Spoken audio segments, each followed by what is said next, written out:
Okay, here we go with Chapter 6 of Encanto, the deluxe junior novelization, Encanto.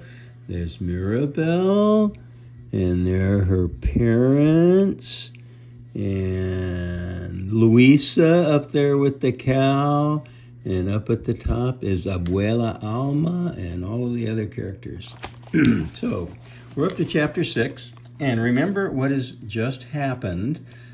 Antonio had his 5th birthday ceremony, and he was so afraid to walk up to the door because he's kind of super shy. And he looked at Mirabel, and Mirabel walked with him to the door, even though she knew that her Abuela Alma and others might disapprove. So she had to be brave to do that, but she loved Antonio, and she didn't want Antonio to be so scared. So she took his hand and she walked up to the door with him, and then he went in the door, and his magical power is that he can talk to animals, and his bedroom is a jungle. So that is really terrific. And now they're having the big party, and Mirabel has wandered off to someone else in La Casita, whatever it's called. And suddenly it appears to be falling apart, and she runs back to the where they're having the party and says, "Come quick, everything's falling apart." And then they go look, and nothing's falling apart. And so now they think that she's just kind of acting out or something, I guess. So they're kind of unhappy with her. So they go back to the party, and Mirabel is feeling bad, and her parents are worried about her. So here we go. Chapter 6. As the party continued without her, Mirabel joined her mom in the kitchen. Mirabel was sure of what she had seen, even if the cracks were gone now. Surely her mom believed her. If it was all in my head, how did I cut my hand? I would never ruin Antonio's night. Is that what you really think? Mirabel asked. What I think is that today was very hard for you, her mother said. That's not, Mirabel started. I was looking out for the family, and I might not be super strong like Luisa or effortlessly perfect like Señorita Perfecta Isabella, who's never even had a bad hair day, but Mirabel sighed at how she sounded. Whatever. The house used the counter to deliver an arepa to Mirabel's mom. I wish you could see yourself the way I do, her mom said. You are perfect, just like this. You are as special as anyone else in this family. Mirabel's mom pressed the arepa into her hand and held it tight. You just healed my hand with an arepa con queso. I healed your hand with my love for my daughter, with her wonderful brain. Mirabel's mom playfully responded, pulling her in for a squeeze. Mirabel tried to wriggle away. Ugh, she rolled her eyes. Big heart. She's talking about all of her attributes. So she has a wonderful brain, a big heart. Mirabel says, stop. Her mother says, cool glasses. See, Mirabel, she's got these. Oh, where are her glasses? Mirabel has cool glasses. I gotta find her cool glasses. There she is. You can just see the cool glasses in this picture. Let me see if the cool glasses are in the other picture here too. Mirabel. Hold on. I want to see those cool glasses. There you are. Yeah, the glasses are kind of white. They're a little bit hard to see. You probably remember from the movie. She has cool glasses. Mama, Mirabel said as her mom gave her a big kiss on the cheek. Ah, te amo, cosa linda. Okay, so the translation of this is she says, I te amo, cosa linda. I means something like, hey. Te amo means I love you, and cosa linda means beautiful thing. So she says, hey, I love you, beautiful thing. That's a sweet thing to say, even if it's to your daughter, maybe especially if it's to your daughter. You could say that to your sister too, or your mother. Ay, te amo, cosa linda. Maybe you could try to remember that. Te amo, cosa linda. I know what I saw, Mirabel said, not wanting to let the subject go. Her mom sighed.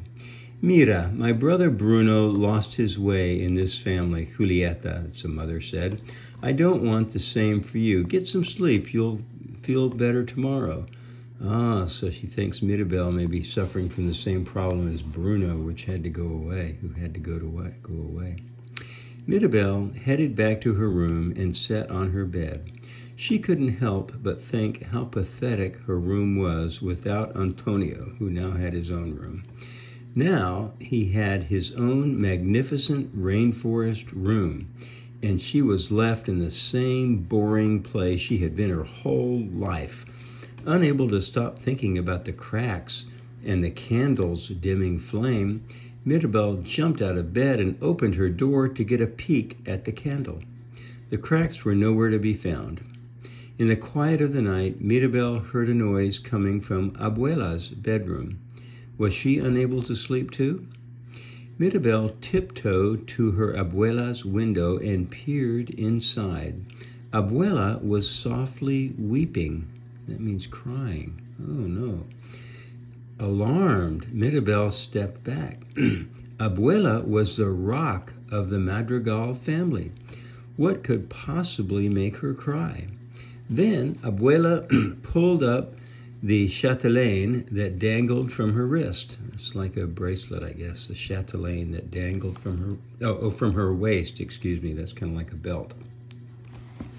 Among the many keys was a photo from her wedding day. Among the many keys was a photo from her wedding day.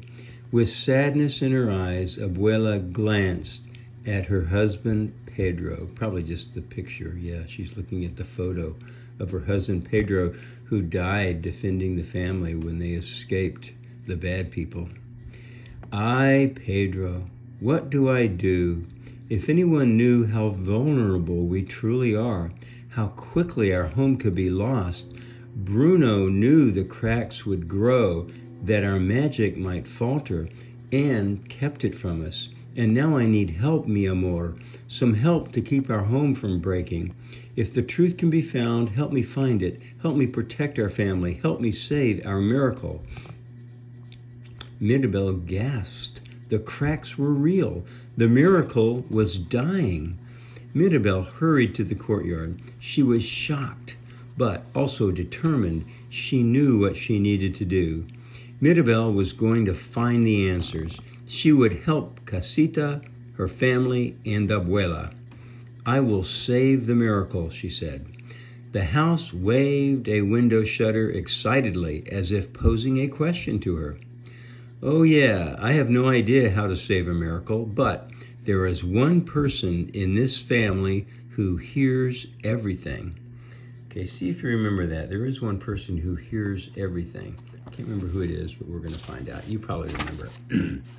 Chapter 7. Okay, we'll read another chapter. So she's going to talk to whoever it is that hears everything. I bet it's Dolores. I just looked down on the page and I see her name, so let's find out. The next morning, the sun rose over the Encanto and shined down on the patio where the family was enjoying breakfast. Mirabel arrived, feeling determined. The house was in trouble, and she had to do something to help, but she needed a little more information. She gazed around and spotted Dolores in line, stacking her plate with food. With her superhuman hearing, Mirabel's cousin was the one person in the family who heard all the secrets around the Encanto. If something was out of the ordinary, and it had happened last night, Dolores would know. So that's where I'll start, Mirabel whispered to herself. She rushed up to Dolores in the buffet line. It's okay. Dolores, hey, she greeted her. I don't know if you could hear, that was your grandmommy. She stuck her head in the door and she just said, oh, that's okay. She's going to ask me later about something. Anyway, back to the story. So Mirabel says, that's where I'll start. She whispered to herself. She rushed up to Dolores in the buffet line. Dolores, hey, she greeted her. You know, out of all of my older cousins, you're like my favorite cousin. Oh, so she's buttering her up. So I feel like I can talk to you about anything, and you can talk to me about anything. Like the problem with the magic last night that no one seemed to know about, but maybe someone secretly knows about? Camilo, Tio Felix yelled, stop pretending you're Dolores so that you can have seconds. Ah, so it wasn't Dolores, it was Camilo. He had shape-shifted into Dolores so he could go through the line again to get more breakfast because Dolores hadn't gone through yet. Ah, so Tio Felix caught him. Ah, I see that. Suddenly, the Dolores in front of Mirabel morphed, that means changed, into Camilo. Worth a shot, he said. The house took the food back and whacked his hands. Ay, ay. The house whacked his hands, took his food back. He's trying to get seconds before everyone else is eaten. The real Dolores leaned in and whispered in Mirabel's ear, the only one worried about the magic is you and the rats counting in the walls. There was a brief, awkward pause as Dolores thought about that.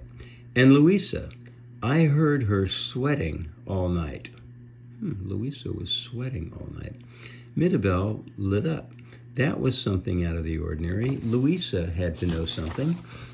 Mirabel spotted her sister, that's the older sister Luisa who's so strong, flipping a table over for the family breakfast. She was so strong that she could flip it with one hand. There we go, Luisa said with a satisfied grin. Mirabel was heading toward her when Abuela entered the patio. Everyone to the table, said Abuela. Let's go, let's go. Mirabel took Tia Pepa's seat next to Luisa. Luisa, family, we are all thankful for Antonio's wonderful new gift, Abuela said, interrupting Mirabel. Abuela went to sit in her chair, but a coati was in her seat. A coati, I'm not sure what that is. A coati was in her seat. We'll find out maybe. I told him to warm up your seat, said Antonio with a smile. It was one of the coatis from his new bedroom. Ah, coati is an animal. So Antonio asked the coati, which is some kind of animal, I don't know what kind it is, to sit on Abuela's seat to warm it up for her. So that's why it was on her seat. That was very nice. He's already using his power to do nice things for people. Abuela smiled back. Thank you, Tonito. I'm sure today we'll find a way to put your blessing to good use. As Abuela sat down, the coatis picked her pockets. We must never take our blessing for granted. Picked her pockets. Mirabel homed in on Luisa. She's really focused on Luisa. She was determined to talk to her sister, here we go, about the magic malfunctioning the previous night. Luisa, hey, do you maybe know some secret about the magic or something? Luisa looked like she'd been caught. You do, Mirabel exclaimed, pounding the table. Mirabel, Abuela warned, if you can't pay attention, I will help you, she said. Mirabel stammered. So Mirabel is trying to talk to Luisa, but in the meantime, Abuela is trying to talk to everybody, and so she kind of quiets Mirabel down and said, hey, pay attention. Casita, Abuela called out, and before Mirabel could even protest, the house moved her away from Luisa and next to Abuela. So the house moved Mirabel away from Luisa over to Abuela. Abuela continued addressing the family. As I was saying, we must work every day to earn our miracle. So today we will work twice as hard. There was a low grumble from the family. I'll help Luisa, Mirabel blurted and stood to return to her sister. Boy, she's got a one-track mind, doesn't she, this Mirabel? Stop, Abuela said before continuing with her updates for the morning. First, an announcement. I've spoken to the Guzmans and will be moving up Isabella's engagement to Mariano. Wow. So they're speeding up Isabella's engagement to Mariano. Mirabel's eyes widened. Dolores, do we have a new time? Dolores cocked her head a few times as if listening to something far away. Tonight, she answered. He wants 5 babies. Wow! They're going to get married tonight so they can start having babies. Imagine that. Isabella nervously sprouted flowers. Flowers. Isabella's the one with the flowers. Abuela smiled wide. Such a fine young man with our perfect Isabella will bring a new generation of gift and hope to our Encanto. Camilo morphed into Mariano and started making kissing noises. Oh, he's being a jokester. Isabella swatted him with flowers to get him to stop. Okay, our community is counting on us. La Familia Madrigal. La Familia Madrigal. Everyone cheered. Everyone got up from the table, and Mirabel turned back to Luisa. She was finally going to get her answers. Luisa, hey, she said. But Luisa was already gone. Boy, Mirabel, she's not going to give up, I can tell. She's on the track. Okay, one last chapter for this reading. Let me get a drink of water here. Here we go. Chapter 8. When Mirabel finally caught up with her sister, Luisa was hauling a whole church on her back. A whole church. As she put the church down, the priest blessed her. Luisa was barely done when other neighbors began to call out their requests. Luisa, can you reroute the river? Someone asked. Will do, Luisa answered. Luisa, the donkeys got out again, another neighbor said. On it, Luisa responded, as she heaved a couple of donkeys over her shoulders. Mirabel approached her. Wow, Luisa's busy. She's got to move buildings and pick up donkeys and change the course of rivers. But Mirabel is definitely going to talk to her. Luisa, wait a second. Luisa, wait. But Luisa didn't wait. Instead, she moved faster. It was as if she was avoiding Mirabel. Mirabel moved quickly, determined to find out what her sister was hiding.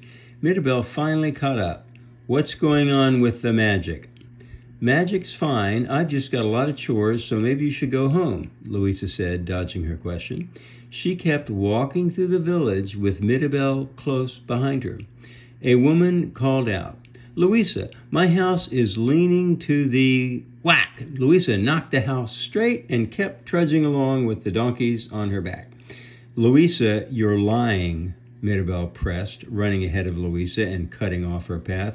Dolores said you were sweating all night, and you never sweat, so you must...